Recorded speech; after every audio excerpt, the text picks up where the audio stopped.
안녕하세요. 오늘도 사연살롱을 찾아주셔서 감사합니다. 현재 의사로 일하고 있는 늦가기 새댁입니다. 말이 새댁이지 저는 사실 일 때문에 제대로 집안일은 돌보고 있지 못해요. 대신 마음씨 착한 남편이 집안일을 도맡아 해주고 있죠. 저는 친정 부모님이 안 계세요. 하지만 너무나도 소중한 분이 제 곁에 계시는데요. 저의 마음속 엄마인 그분은 바로 시어머니세요. 그분에게 저의 마음을 전하고 싶어 이렇게 사연을 보내게 되었어요. 알고 보니 시엄마가 이곳 애청자시더라고요. 저는 어릴 때부터 불우한 가정에서 자랐어요. 제가 기억하는 아빠는 항상 대낮에 술을 드셨어요. 그러니 초저녁엔 이미 만취가 되어 있는 날이 많았고요. 엄마가 퇴근 시간보다 조금이라도 늦으면 아빠는 엄마를 의심하며 거칠고 긴 싸움이 시작되었죠. 제 밑으로 8살 아래 남동생이 있었어요. 그렇다 보니 저는 불우한 가정에서 어린 동생을 챙겨야 했고 엄마와 아빠의 싸움이 있는 날에는 매일 폭풍이 잠잠해지길 숨죽여 기다려야 했어요.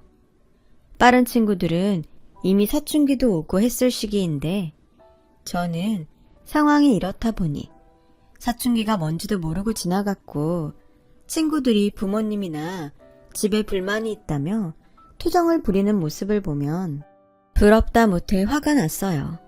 제 입장에서는 다 배부른 고민이었으니까요. 지금도 그 시절 기억에 남는 일을 꼽아보라면 TV 속에 보여지던 화목한 가정을 보면서 저건 인위로 만들어낸 거짓말이라며 울던 제 모습이 가장 먼저 떠올라요. 아마 저는 그 모습이 부럽고 셈이 나서 애써 부정하고 싶었던 거겠죠. 저에게 집은 보금자리도 아니고 저를 위한 장소도 아니었어요. 그래서 저는 어린 초등학생이었지만 결혼 같은 건 절대 하지 않겠다고 가슴속 깊이 다짐했어요. 남편이 아빠 같은 사람이 될까봐 무서웠거든요. 그리고 늘 혼자 일하며 절대 행복해 보이지 않던 엄마를 보며 나는 절대 저렇게 살지 말아야지 라고 생각할 수밖에 없었어요. 그저 저는 이등병이 제대하는 날을 기다리듯 악몽 같은 시간이 끝나기를 기다려야 했죠. 제가 중학교 3학년이 되던 어느 날 엄마는 저에게 이렇게 말씀하셨어요. 혜영아, 엄마는 이 집을 나갈 거야. 네 아빠하고는 도저히 가망이 없어. 그래서 하는 말인데 네 아빠가 나가더라도 너랑 네 동생 중 하나는 두고 가라고 난리를 쳐서 그래서 엄마는 어린 네 동생을 데리고 나가려고 해. 미안해. 저는 세상이 다 무너지는 것 같았어요. 은근 엄마와 아빠가 빨리 이혼을 했으면 좋겠다고 생각했지만 제가 아빠와 남게 될 거라고는 상상도 하지 못했거든요. 그래서 저는 울며 불며 싫다고 엄마에게 매달렸지만 이미 결정난 일에 소용이 없음이 느껴졌어요. 그래서 저는 진짜로 엄마가 동생만 데리고 나간다면 집을 나갈 생각을 했고 언제고 학교 가는 길에 나갈 수 있도록 준비를 해놨는데요. 그러던 어느 밤 잠이 올까 말까 하던 밤이었는데 엄마가 조용히 저에게 다가와 이렇게 말씀하시는 거예요. 혜영아, 옷 입어. 나가자. 엄마는 제가 매달리고 또 집을 나갈 계획이라는 것을 이미 눈치채셨는지 준비한 가방을 가지고 나가자고 하셨어요. 그렇게 저는 엄마와 동생과 함께 그 지긋지긋한 집에서 도망칠 수 있었고 비록 단칸방 신세에 아빠 때문에 이곳 저곳 전전하며 살아야 하는 떠돌이 생활이었지만 처음으로 마음 편히 두 발 쭉 뻗고 지낼 수 있는 날이었어요. 그렇게 저는 고2가 되었고 동생은 10살, 초등학교 3학년이 되었는데요. 어느 날부터인가 엄마의 기침소리가 예사롭지 않게 들리기 시작하는 거예요. 처음엔 감기에 걸렸나 생각했는데 그 강도가 점점 더 심해져 불안한 마음까지 생겼어요. 그리고 청소를 하던 중 엄마의 약으로 보이는 무수한 알약이든 봉투를 보는 순간 저는 어떤 좋지 않은 예감이 들더라고요. 그렇게 제가 조금씩 무언가를 알아갈 즈음 엄마는 공장에서 일을 하다 쓰러져 병원에 실려가셨고 엄마가 폐암 말기라는 사실을 듣게 되었습니다. 엄마는 결혼 후 동생을 낳은 후부터 무능한 아빠를 대신해 제조 공장에 다니셨어요. 외할머니는 돌아가시기 전까지 엄마가 어릴 때부터 빈혈도 있고 호흡기가 좋지 않다며 공장 같은 곳에서 일을 하는 것이 걱정이라고 하셨는데요. 엄마의 병을 듣게 된 순간 외할머니의 그 말이 어찌나 머릿속을 맴돌았는지 몰라요. 그리고 의사 선생님으로부터 이미 엄마의 폐가 손을 쓸 수 없는 단계에 다른 장기에도 전이가 돼서 더 이상의 가망은 없다는 소리를 듣게 되었어요. 저와 남동생을 안타까운 눈으로 보던 의사 선생님은 쉽게 말이 나오지 않는지 한참을 망설이다가 마음의 준비를 하고 다른 어른들에게 빨리 알리라고 하셨는데 아무리 생각을 해도 달리 알릴 곳이 없더라고요. 저는 막막한 심정으로 엄마의 핸드폰에 연락처를 찾았어요. 그리고 채 10명도 저장되어 있지 않은 엄마의 핸드폰 속 연락처를 보게 되었고 그중 그래도 유일하게 친구로 보이는 내 친구 유미라는 이름이 보여 저는 떨리는 손으로 그 번호에 전화를 걸었어요. 여보세요? 수키니? 정말 수키야? 왜 그동안 연락이 없었어? 내가 얼마나 걱정했는데. 핸드폰 너머 들리는 낯선 아줌마의 목소리에 반가움과 걱정이 섞여 있었고 저는 떨리는 목소리로 이렇게 말했어요. 안녕하세요. 저는 정수키 씨 딸이에요. 뭐? 수키 딸? 네. 근데 지금 엄마가 좀 많이 안 좋아요. 의사 선생님은 다른 어른들에게 알려서 준비를 하라고 하시는데 저희는 연락할 곳이 없거든요. 알겠다. 더 말 안 해도 돼. 거기에 어디야? 엄마 친구 유미라는 분은 지방에 살고 계시다고 했지만 그날 저녁 바로 기차를 타고 병원으로 오셨어요. 그리고 숨 쉬는 것이 괴로워 거의 진통제에 취해 자고 있는 엄마의 손을 잡고 밤새 많은 눈물을 흘리셨는데요. 엄마는 그 다다음 날 딱 한 번 눈을 뜨시고는 그대로 하늘나라로 떠나셨어요. 저는 그때 정신이 없어서 저도 그렇고 동생도 학교에 보내지 못한 채 엄마의 마지막을 지켜야 했어요.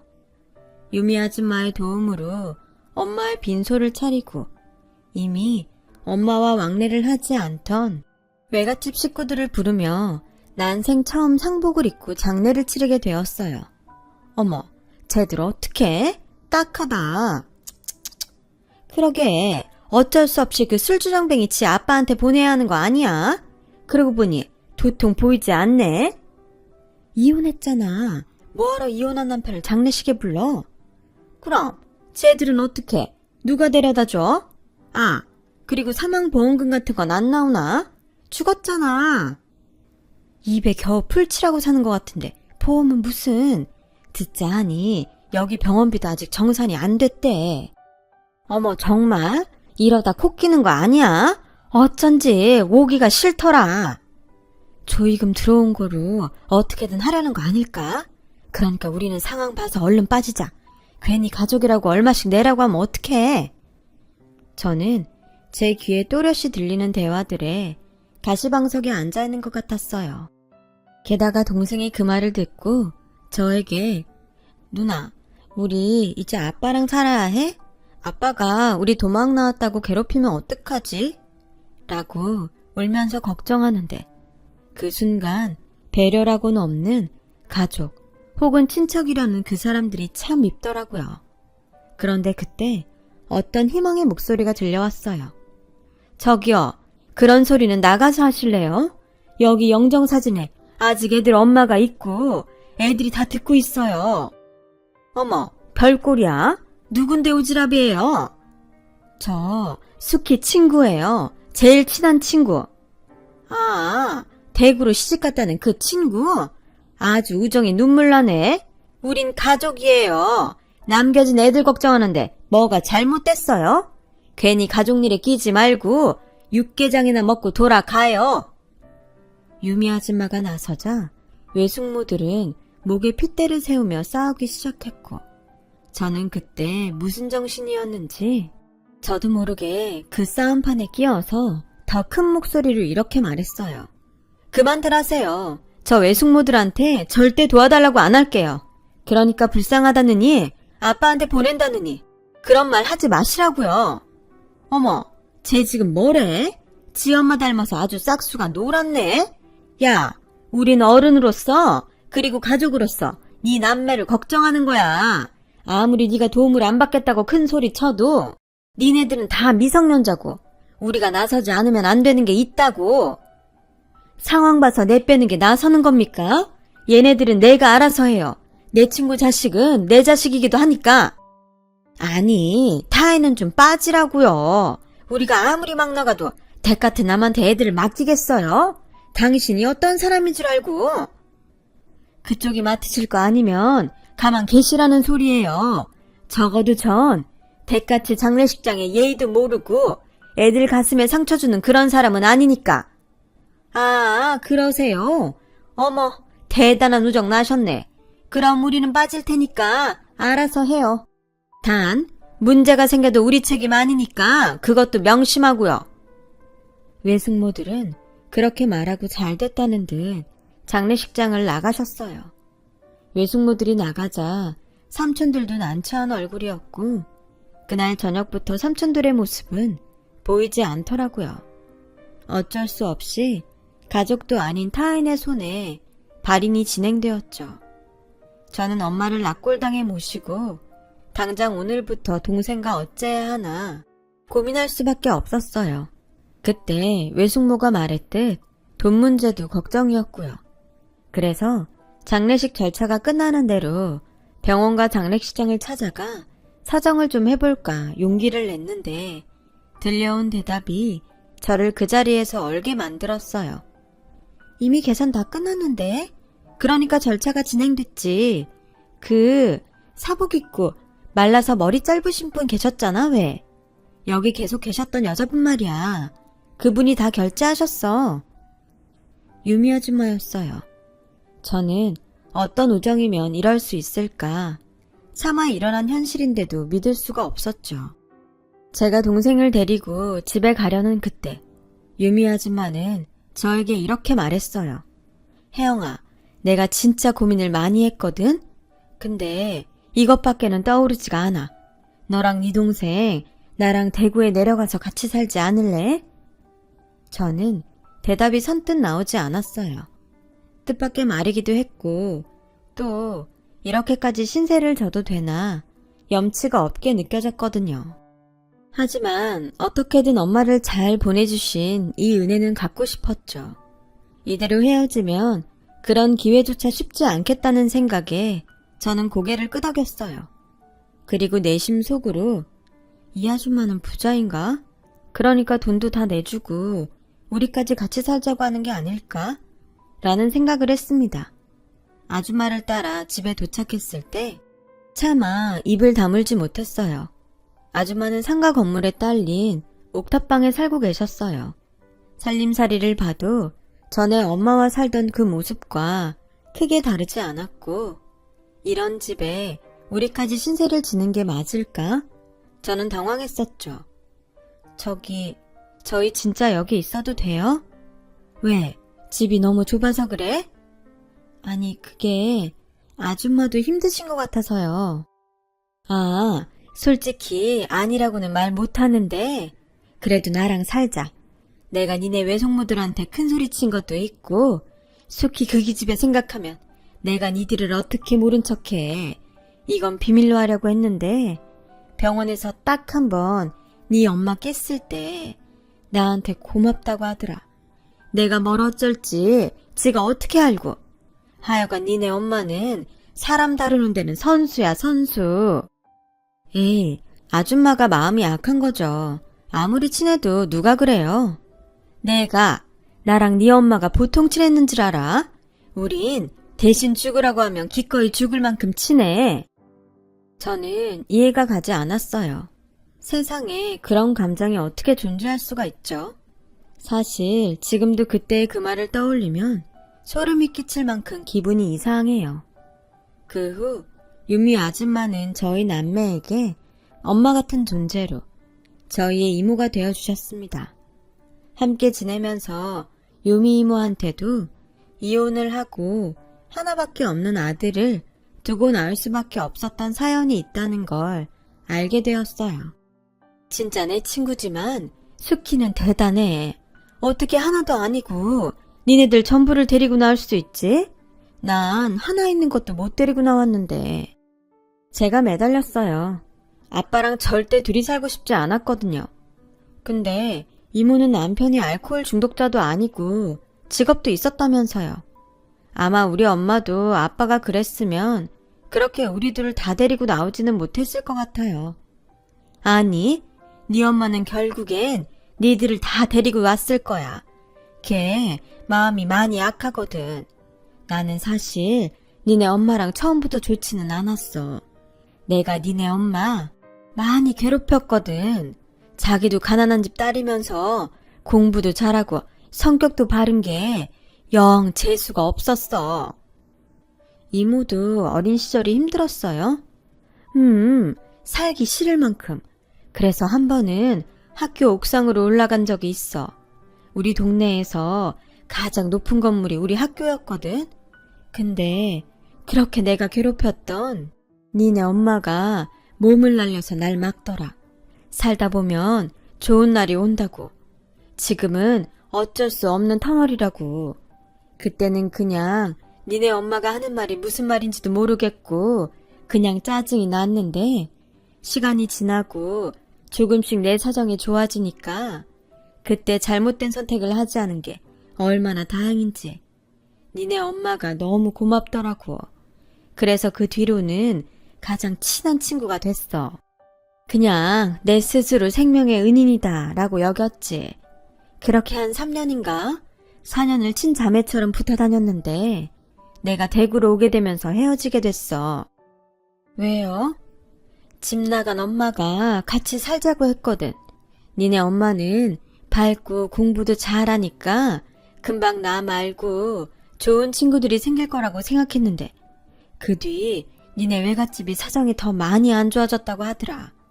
니네 엄마도 결혼한다는 말만 있고 연락이 없었어. 엄마의 불행은 그때부터였네요. 그러게 나도 사는 게 바쁘고 또 남편이랑 사이가 좋지 않아서 네 엄마가 얼마나 힘든지 알아볼 여유가 없었어. 그저 미안할 뿐이지. 그래서 그 미안한 마음 니들 남매 키우면서 갚으려니까 넌 아무 생각하지 말고 공부만 열심히 해. 너 공부는 좀 하니? 이모는 대뜸 저에게 그런 질문을 하고 심히 많이 궁금한 얼굴을 했어요.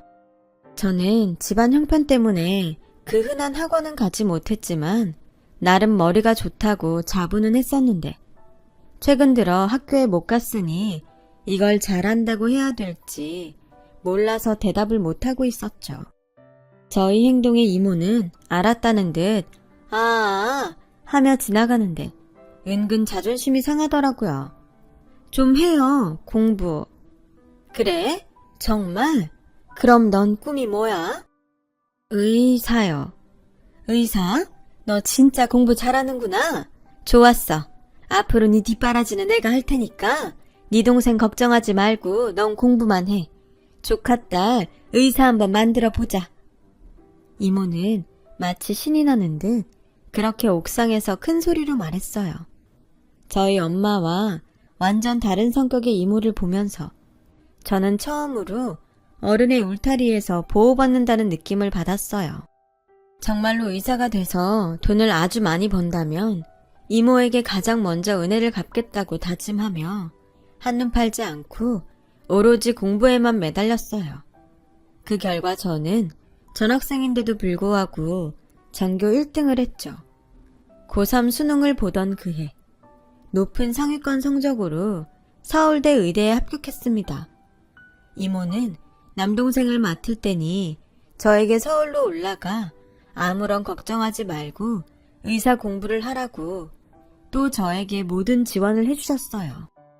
이모는 당시 식당 일을 하시고 또 집에서는 부업을 하시며 제대로 잠도 자지 못하는 생활을 하셨는데요. 대출까지 받아 저의 서울집 보증금을 마련해 주시니 너무 감사한 마음이었죠. 이걸 내가 어떤 마음으로 살면서 어떻게 다 갚나 싶어 미안해서 눈물만 흘렸어요. 그래서 그 후 동생에게 늘 누나가 자리 잡으면 데리러 올 거야. 그때까지 이모 힘들게 하지 말고 누나가 데리러 올 때까지 공부 열심히 하고 있어. 라고 귀에 딱지가 앉을 정도로 매일 말했는데 동생도 눈치가 백단이라 저와 떨어져 지내는 동안 공부를 열심히 하며 이모가 힘들지 않게 집안일을 도맡아 했더라고요. 그렇게 저는 본격적으로 의사가 되기 위해 공부를 했어요. 대학 6년 장학금을 받기 위해 잠도 거의 자지 않고 공부를 했고 또 틈틈이 과외도 하면서 돈도 벌었죠. 그래서 레지던트와 전공의를 하게 되면서부터는 이모에게 경제적인 신세를 면할 수 있었습니다. 그러는 사이 남동생은 수능을 치르고 서울에 있는 대학에 합격하면서 저희 남매는 비로소 다시 함께 살 수 있었어요. 아, 내가 이참에 여기 일 다 정리하고 니네 따라 서울 갈까? 이모, 그러지 마. 거기 이모 친구들이랑 단골 손님 잔뜩 있는데 뭐하러. 나랑 수철이가 자주 갈게요. 우리한테는 이모가 엄마고 그 집이 우리 집이잖아. 알지만 내가 니네들 없이 허전해서 그렇지. 나도 자주 서울 올라갈 테니까 니네도 자주 와야 해. 공부 열심히 하고 돈 필요하면 망설이지 말고 말하고. 알았지? 알았어. 이제 이모도 좀 쉬면서 지내. 나 전문의 따면 매달 생활비 보낼 테니까. 그리고 이거 받아 이모. 웬 반지야? 네가 돈이 어딨어서? 벌었지. 나 과외하잖아. 돈 많이 받아. 이모한테 고마워서 이런 반지 하나 해주고 싶었어. 남들은 반지 하나 정도는 끼고 다니던데 이모는 하나도 없잖아. 야, 식당 일 하면서 반지 끼는 건 오바지. 그래도 뭐 네가 준 거니까 내가 목숨처럼 소중하게 여길게. 그놈의 목숨. 가만 보면 우리 이모는 목숨이 너무 많아. 됐고 잃어버리면 또 사줄 테니까 맡기고 다녀. 알겠지? 그래, 알았어. 아, 좋다. 이모가 조카딸 덕에 결혼할 때도 못 받은 반지를 다 받아본다. 저 먼 우주만큼 너무 좋아. 우리 이모 이렇게 금붙이 좋아하는 사람인 줄 알았음. 진작에 하나 사줄걸. 우리 간다. 이모도 밥 잘 챙겨 먹고 건강 잘 챙겨. 알았지? 그렇게 저희 남매는 서울에, 이모는 대구에 남게 되었어요. 그런데요, 처음 헤어질 때는 당연히 자주 볼 수 있을 거라고 생각했는데 저도 그렇고 동생도 각자 살기 바빠지니 그럴 여유라는 것이 쉽게 생기지 않았어요. 마음은 항상 죄송한데 또 시간이 되지 않으니 절대 멀어질 일이 없다 여겼던 관계도 많이 해이해졌고 제가 또 국시를 준비하면서 이모와 연락이 끊기게 되었어요. 이모가 저희 남매에게 말도 하지 않고 연락처는 물론이고 이사를 했더라고요. 저와 동생은 당신을 잘 찾아오지 않는 우리를 괘씸하게 생각하고 완전히 인연을 끊으셨나 보다 라고 생각했습니다. 며칠 후 대구를 다녀온 동생에게서 이런 말을 듣게 되었어요. 이모 아들이 찾아왔었대. 같이 살자고. 우리는 남이고 거긴 아들이니까 당연하지. 우리도 바쁘다고 잘 못 내려갔잖아. 내가 이모여도 우리보다는 아들 따라가고 싶지. 저도 동생의 말에 동의했어요. 다만 아직 은혜를 갚지 못했는데 이렇게 소식 하나 닿을 수 없게 되었다는 것이 마음이 아팠어요. 너무 죄송해서요.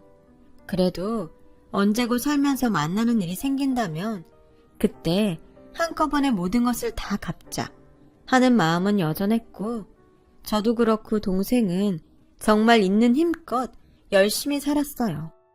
그래서 저는 그 마음으로 공부한 끝에 국시를 패스했죠. 의사 면허를 취득할 수 있게 되었는데요. 그 후에 본격적으로 전문의가 되니 그건 또 그거대로 정신이 없더라고요. 제가 생각한 의사 생활은 멋진 모습 그 자체였는데 이건 늘 수면 부족의 연속이었어요. 그렇게 전문의로서 2년 정도 지났을 때 저는 생각지도 않았던 인연을 병원 응급실에서 만나게 되었는데요. 그게 바로 지금 저의 남편이에요.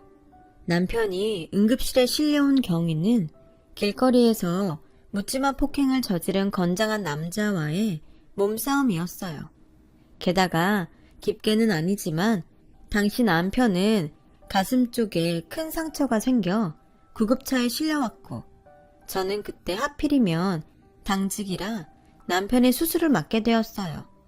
다행히 중요 장기 손상은 없어서 큰 걱정은 없었지만 출혈이 꽤 있었거든요. 긴장을 했었더랬는데 평소 운동을 하던 사람이라 그런지 수술 후 회복이 다른 환자에 비해 빨라서 다행이었어요.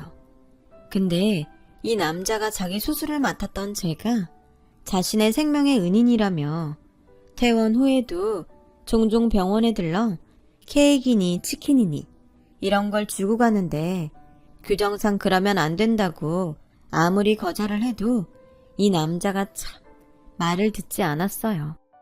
그냥 친구가 주고 갔다고 해요. 뭐 이참에 남자친구라고 해도 되고. 뭐라고요? 제가 물어보니까 선생님 애인 없다고 하시던데요. 제가 무조건 선생님 마음에 들도록 100% 맞출게요. 처음엔 뭐 이런 사람이 다 있나 했어요. 그런데 그렇게 1년 정도 남편이 병원에 들러 병원 식구들을 챙기고 또 제가 부담을 가질까봐 있는 듯 없는 듯 챙기는데 마음이 가더라고요. 연애나 결혼은 제 인생에 없다고 생각했거든요. 생각은 그랬지만 저도 사람이라 솔직히 외로웠어요. 당시 남동생은 학교에 다니다 군복무 중이었는데 이모도 없고 동생도 없으니 허전하고 불안하고 외로웠나 봐요. 그래서 저는 남편과 연애를 시작했고 저희 불우했던 가정사와 또 저 못지않게 불우했던 남편의 가정사가 겹치면서 서로를 위하고 챙기게 되었어요. 마음이 통하는 친구. 남녀를 떠나 저희는 세상에서 가장 특별하고 가까운 친구가 되기로 약속했죠. 남편의 정체를 아는 병원 식구들은 이제 결혼해야 하는 거 아니냐고 너스레를 떨었는데요. 정작 남편은 결혼에 대해 어떤 말도 하지 않더군요. 그래서 한 번은 제가 먼저 대수롭지 않게 말했어요. 그냥 궁금해서 묻는 건데 자기는 나랑 결혼까지 생각해? 물론 내가 지금 하고 싶다는 건 아니고 그냥 자기가 어떤 생각하는지 알고 싶어서. 당연히 생각하지. 뭐? 그럼 왜 여태 아무 말도 안 했어? 그게 사실은 있잖아.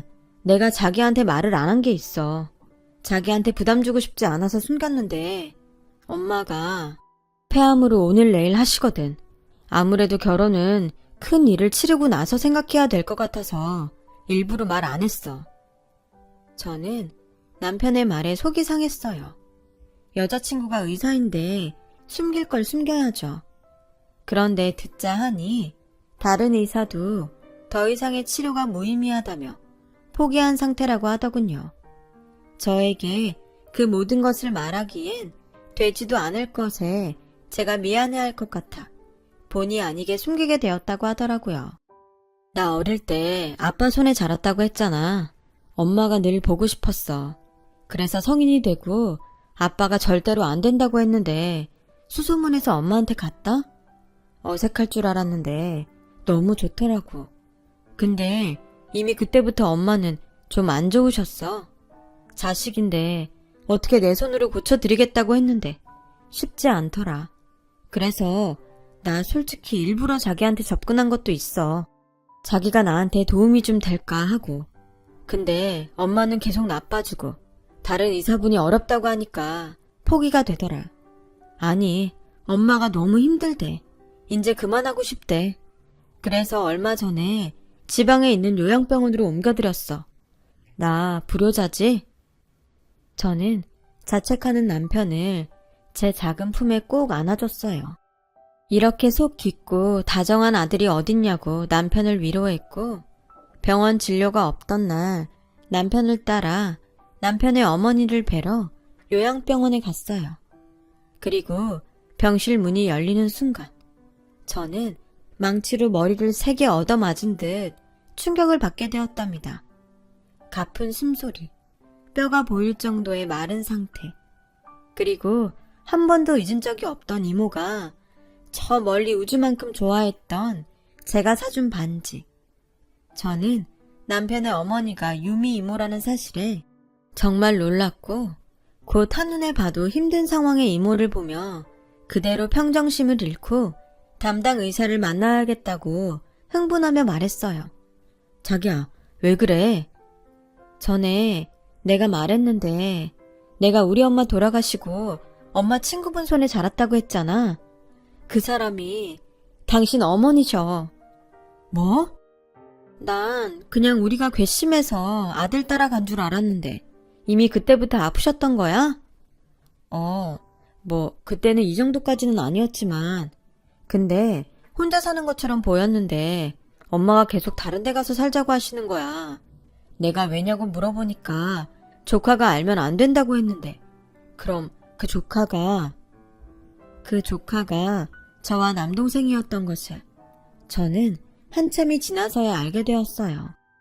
이모는 혹여 저희 남매에게 짐이 될까 스스로 자취를 감췄고, 어리석게 저희 남매는 아들이 나타나 괘씸한 우리를 버리고 아들을 따라갔다고 여겼으니 불효자는 남편이 아니라 저와 제 동생이었습니다. 저는 그 후 이모의 주치의를 만났고, 참 아이러니하게도 저희 엄마와 똑같은 상태임을 확인할 수 있었어요. 하지만 그때와 지금은 달랐죠. 저는 엄마 때문에 호흡기 내과 전문의가 되었기에 이모의 병을 맡을 수 있었어요. 완치는 몰라도 포기하기엔 제가 너무 간절했기에 저는 이모의 주치의를 설득해 이모를 제가 일하는 병원으로 옮겼어요. 그리고 가족을 살린다는 마음으로 제 모든 것을 걸었습니다. 저는 이모의 어쩌면 마지막이 될 수술을 진행했어요. 남편조차 결정이 쉽지 않았던 수술이었죠. 하지만 저는 이상하게도 자신이 있더라고요. 마치 돌아가신 엄마가 도와줄 거라는 이상한 믿음이 생기면서요. 정말 수술은 걱정했던 것과 달리 아주 잘 끝날 수 있었어요. 그리고 며칠 후 이모는 의식을 회복했어요. 이모는 우는 당신의 아들을 알아보고 괜찮다고 토닥이는데, 이윽고 저의 얼굴을 본 순간 입꼬리를 심하게 떠시고는 저에게 오라며 손짓하시더라고요. 저와 남편은 그렇게 엄마 그리고 이모의 품에 안겨 한참을 울었어요. 그리고 이모의 소식을 들은 남동생까지 모여 저희는 매일 가족이라는 이름으로 이모의 병실에 머물렀어요. 이윽고 저는 결혼식은 나중으로 미루고 남편과 혼인신고를 먼저 하게 됐어요. 결혼식은 시어머니가 회복되면 정식으로 하기로 하고요. 그리고 남편이 지내는 곳에서 일단 신혼살림을 먼저 차렸는데, 저는 거의 병원에 살다시피 하고 또 진료가 없는 날엔 이모의 병실에 있는 경우가 많아 남편이 조금 서운해 하더라고요. 그래서 요즘은 집에도 종종 가고 또 남편에게 아내 노릇도 조금씩 해보려고 하는데, 솔직히 제가 다른 건 다 잘해도 살림은 영 소질이 없는 것 같아요. 괜찮아. 이모가 퇴원하면 이모가 다 맡아서 할게. 그리고 우리 종현이가 은근히 손이 야물어. 살림을 곧잘 하더라고. 난 뭐든 잘하는 사람이 하면 된다는 주의니까 너 절대로 스트레스 받지 마. 야, 나 같은 시어머니가 또 어디 있냐? 안 그래?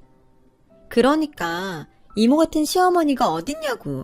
병원에 나일론 환자라고 소문이 다 났어. 그러니까 얼른 퇴원하세요. 그리고 우리 예전처럼 같이 살자. 같이 살긴 니네 신혼인데 따로 살아야지. 너희 둘만 살아. 싫어. 난 이모, 아니 엄마랑 살 거야. 그동안 못한 거 다 하고 살 거야. 이미 내 목숨 네가 구했는데 난 너한테 넘치게 다 받았다. 이렇게 모녀가 돌아가면서 사람을 살리면 나는 어쩌라는 거냐? 어쩌긴 건강하게 오래오래 사시면 되지. 수철이도 이모 일이라고 하면 난리야. 우리 엄니 오래오래 사셔야겠어요. 그 효도 다 받으시려면. 이모는 제가 좋아하는 그 특유의 화통한 웃음소리를 내며 웃으셨어요. 지금 생각해보면 모든 것이 다 기적처럼 느껴져요. 제가 처음 이모에게 연락한 그날부터 남편을 만난 것까지. 어쩌면 신이라는 존재는 정말 있는 게 아닐까요? 그래서 불행하게 산 저와 남편을 이모라는 은인을 통해 맺어주신 게 아닐까? 저는 종종 생각하게 됩니다. 이모, 앞으로 오래오래 저와 그리고 우리 가족과 함께해요. 이모는 저에게 생명의 은인이라고 하지만 저의 생명의 은인은 이모예요. 평생 엄마처럼 따르고 효도할게요. 사랑합니다. 저 먼 우주만큼. 지금까지 제 사연 들어주셔서 감사합니다. 이모와 그리고 남편과 행복하게 살게요. 사연 들어주신 여러분들도 건강하고 행복하세요. 여러분, 사연 댓글에 응원과 현명한 조언 부탁드려요. 좋아요와 구독은 저에게 큰 힘이 됩니다. 오늘도 좋은 일 가득하세요.